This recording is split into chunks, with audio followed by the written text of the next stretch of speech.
நடிகை ஷாலினி குழந்தையாக நடித்த திரைப்படங்கள்: ஓசை திரைப்படம் ஓசை திரைப்படம் வெளியான ஆண்டு 1984ஆம் ஆண்டு. அமுதகானம் திரைப்படம் அமுதகானம் திரைப்படம் வெளியான ஆண்டு 1985ஆம் ஆண்டு. சிறைப்பறவை திரைப்படம் சிறைப்பறவை திரைப்படம் வெளியான ஆண்டு 1987ஆம் ஆண்டு. நிலவே மலரே திரைப்படம் நிலவே மலரே திரைப்படம் வெளியான ஆண்டு 1986ஆம் ஆண்டு. ராஜா சின்ன ரோஜா திரைப்படம் ராஜா சின்ன ரோஜா திரைப்படம் வெளியான ஆண்டு 1989ஆம் ஆண்டு. பந்தம் திரைப்படம் பந்தம் திரைப்படம் வெளியான ஆண்டு 1985ஆம் ஆண்டு. பிள்ளை நிலா திரைப்படம் பிள்ளை நிலா திரைப்படம் வெளியான ஆண்டு 1985ஆம் ஆண்டு. விடுதலை திரைப்படம் விடுதலை திரைப்படம் வெளியான ஆண்டு 1986ஆம் ஆண்டு.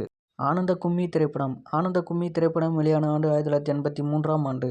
மைக்கேல் ராஜ் திரைப்படம் மைக்கேல் ராஜ் திரைப்படம் வெளியான ஆண்டு 1987ஆம் ஆண்டு. சுட்டி பூனை திரைப்படம் சுட்டி பூனை திரைப்படம் வெளியான ஆண்டு 1988ஆம் ஆண்டு.